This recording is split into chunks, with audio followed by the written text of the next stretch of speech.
Hello student, BSc first year botany में हम पढ़ रहे हैं जीवाणुओं में प्रजनन। टॉपिक अपना क्या चल रहा है? जीवाणुओं में प्रजनन। तो इसमें हमने प्रजनन की विधियां बताई दी है पहले ही कि भाई इसमें कायिक जनन विधि पाई जाती है, अलैंगिक जनन विधि पाई जाती है और आनुवांशिक पुनर्योजन विधि पाई जाती है। तो इससे लास्ट क्लास में हमने इनमें जो जीवाणु होते हैं, जो कायिक जो विधि के द्वारा जो जनन होता है उसके बारे में हमने अध्ययन कर लिया है। आज हम जो हमारा टॉपिक है वो है अलैंगिक जनन। जीवाणुओं में प्रजनन की जो दूसरी विधि हम पढ़ रहे हैं वो क्या है? अलैंगिक जनन।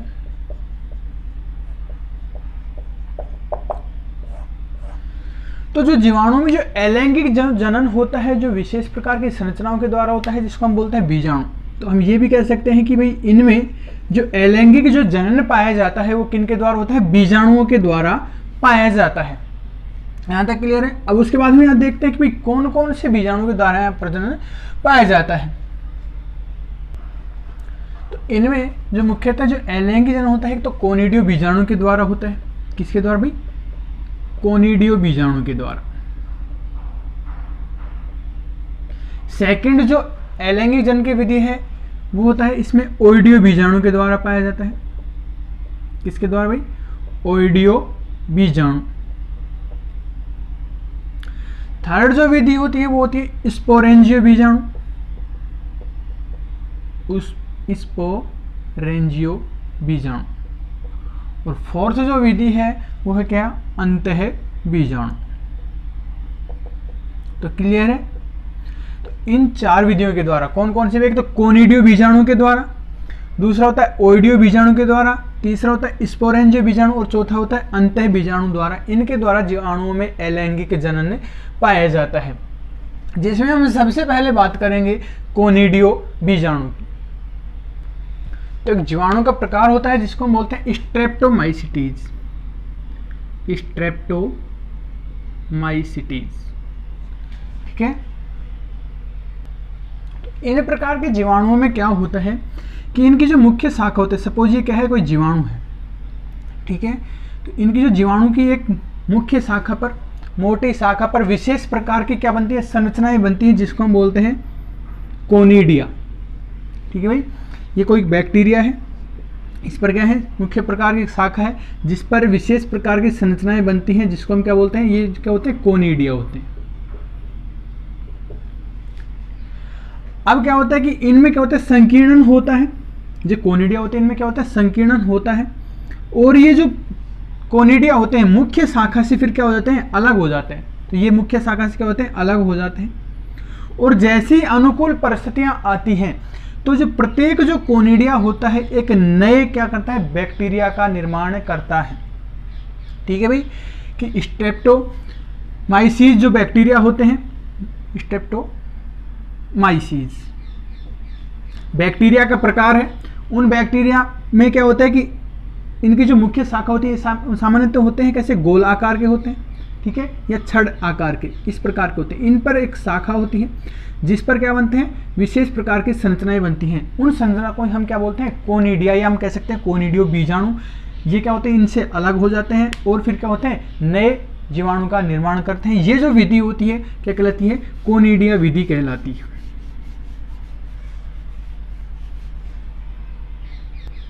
तो इसमें हम लिख सकते हैं कि भाई स्ट्रेप्टोमाइसीज जीवाणु में, स्ट्रेप्टोमाइसीज जीवाणु का प्रकार है भाई। स्ट्रेप्टोमाइसीज जीवाणु में मोटा आकार, ठीक है, मोटा आकार के कोनिडिया, मोटे आकार के कोनिडिया कहाँ होते हैं? जो शाखा होती है उसके शीर्ष पर बनते हैं। कोनिडिया शाखाओं के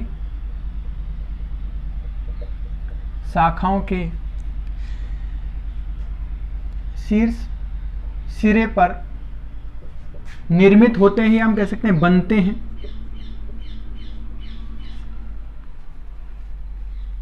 ठीक है। जो संकीर्णन द्वारा, या हम कह सकते हैं एक प्रकार खांच द्वारा क्या होते हैं, अलग हो जाते हैं। संकीर्णन द्वारा मुख्य शाखा से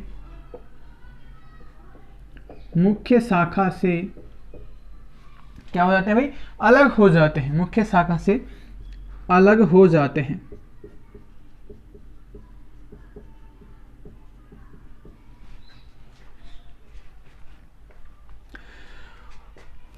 उसके बाद जैसे ही इनको अनुकूल परिस्थितियां मिलती हैं, तो अनुकूल परिस्थितियां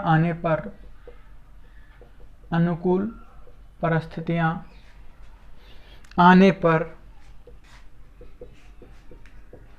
जो प्रत्येक कोनिडिया होता है, प्रत्येक कोनिडिया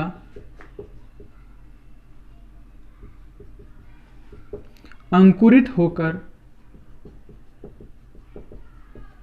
क्या करता है, नए जीवाणु का निर्माण करता है, नए जीवाणुओं का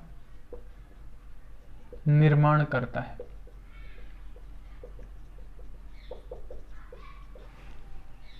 क्लियर है? तो ये विधि कौन सी हुई, कोनिडियो बीजाणु की। उसके बाद जो सेकेंड अपना जो बिंदु है वह है ओइडियो बीजाणु। तो सेकेंड बिंदु है अपना अलैंगिक जनन में क्या है, ओइडियो बीजाणु। अब बात करते हैं भाई ओइडियो बीजाणु क्या होते हैं।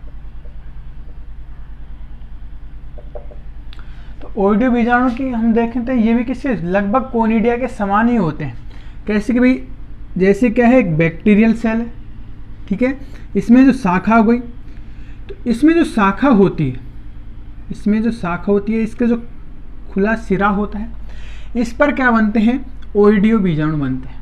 ठीक है, किस प्रकार से कि जैसे सपोज ये एक शाखा हो गई, तो कोनिडिया में हमने तो पढ़ा था भाई इस प्रकार की गोलाकार संरचनाएं बन जाती हैं, वो कौन से हो गए, कोनिडिया बीजाणु। और ओइडियो की बात करें तो इसमें क्या बन जाता है, सेप्टा बन जाते हैं। सेप्टा मतलब हिंदी में बोलते हैं इसको पट और इंग्लिश में बोलते हैं सेप्टा। तो ये मुख्य शाखा, इसमें इस प्रकार से सेप्टा बन जाते हैं।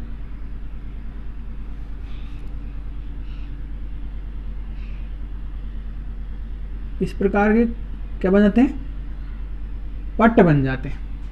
ठीक है, और इनमें क्या होती है, छोटी छोटी जनन संरचनाएं होती हैं। ठीक है, ये जो सेप्टा बन जाते हैं, खंड बन जाते हैं एक प्रकार से, जिसको हम बोलते हैं ओइडियो बीजाणु। क्या बोलते हैं भाई, ओइडियो बीजाणु। और ये जो ओइडियो बीजाणु होते हैं, इनमें छोटी छोटी क्या पाई जाती है, जनन संरचनाएं पाई जाती हैं। अब जैसे ही ये ओइडियो बीजाणु का निर्माण हो गया, तो ये मुख्य शाखा से अलग हो गई सेप्टा बनने के बाद। अब उसके बाद जो प्रत्येक जो ओइडियो बीजाणु होता है अंकुरित होता है और नए जीवाणु का निर्माण करता है। ठीक है भाई, कोनिडिया और ओइडियो में डिफरेंस क्या है कि उसमें गोलाकार संरचनाएं बनती हैं, वो हो गए कौन से, कोनिडिया बीजाणु। और इसमें क्या बन जाते हैं, एक बात याद रखना, सेप्टा या पट बन जाते हैं, जिसके कारण इसमें किसका निर्माण होता है, ओइडियो बीजाणु का निर्माण होता है।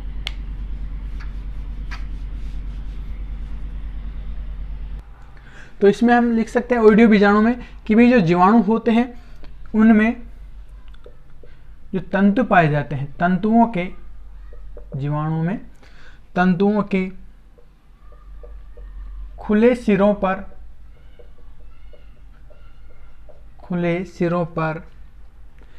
किसका निर्माण हो जाता है भाई, पट्ट का निर्माण हो जाता है। पट्ट का, या इसको हम बोलते हैं इंग्लिश में सेप्टा का निर्माण हो जाता है।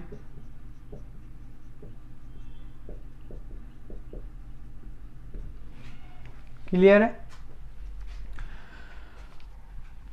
और जब पट का निर्माण हो जाता है तो जो संरचनाएं बनती हैं उनको हम क्या बोलते हैं, ओइडियो बीजाणु, जिन्हें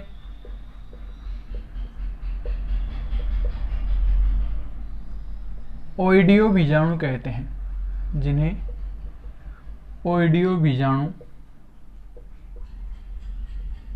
कहते हैं। ठीक है, अब जैसे ही अनुकूल परिस्थितियां आती हैं तो ये क्या होते हैं, मुख्य शाखा से तो अलग हो जाते हैं और अनुकूल परिस्थितियां आती होती है, तो प्रत्येक जो नया जो ओइडियो बीजाणु होता है प्रत्येक नई जीवाणु कोशिका का निर्माण करता है। तो अनुकूल परिस्थितियां आने पर, अनुकूल परिस्थितियां आने पर प्रत्येक ओइडिया, प्रत्येक ओइडिया नई जीवाणु, प्रत्येक ओइडिया नई जीवाणु कोशिका का निर्माण करता है। क्लियर। डायग्राम हमने बताया था कि तंतुवत क्या है, बैक्टीरिया है, इस पर शाखाएं निकलती हैं, सेप्टा बनते हैं,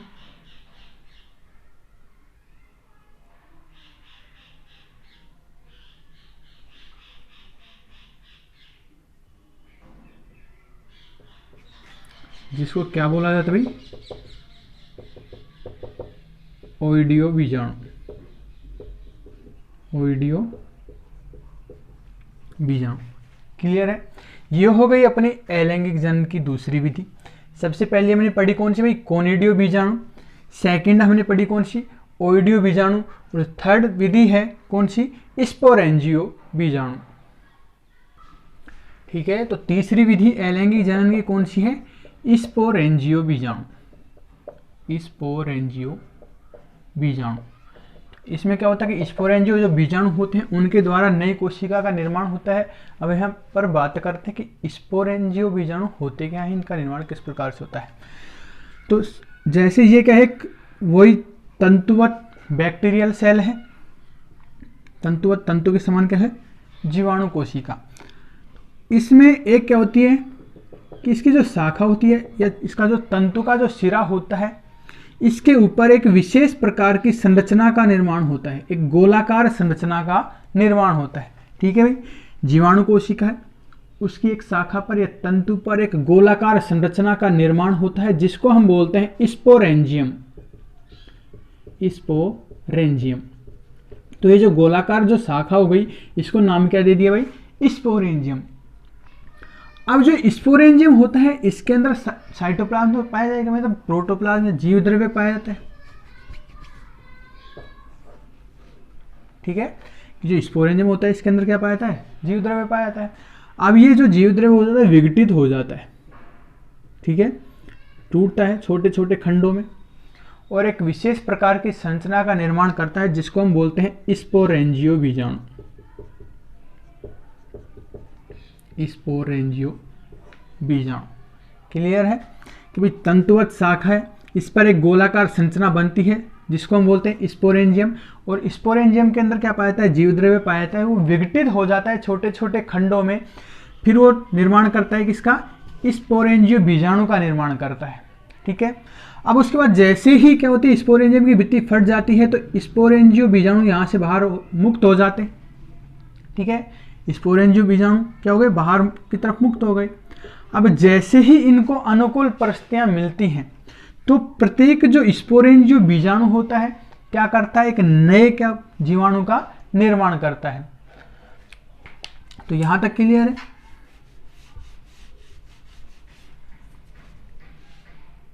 इसमें लिख सकते हैं भाई कुछ जीवाणुओं के सिरे पर, कुछ जीवाणुओं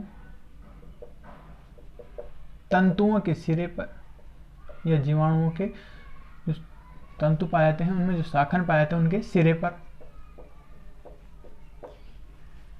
किसका निर्माण होता है, गोलाकार संरचना का निर्माण होता है सिरे पर, जिसको हम बोलते हैं स्पोरेंजियम। सिरे पर स्पोरेंजियम का निर्माण होता है।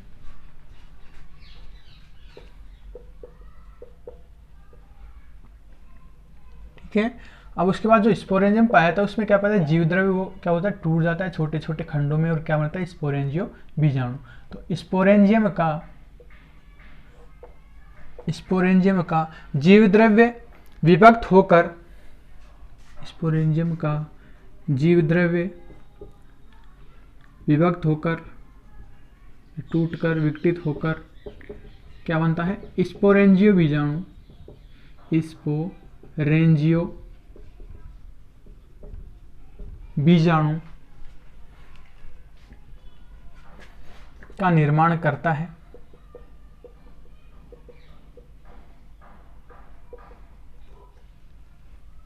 ठीक है।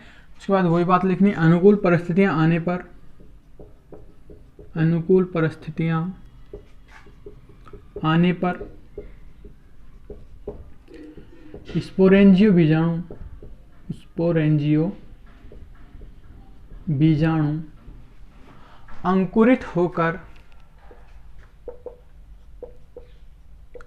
होकर नई जीवाणु कोशिका का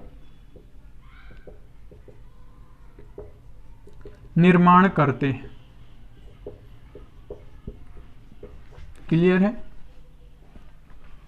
डायग्राम हमने बता दिया कि भाई क्या है, इस प्रकार से तंतुवत बैक्टीरिया, इसके ऊपर ये क्या पाता है, स्पोरेंजियम, और इसके अंदर फिर किसका निर्माण होता है, स्पोरेंजियो बीजाणु का। तो यहां तक क्लियर है?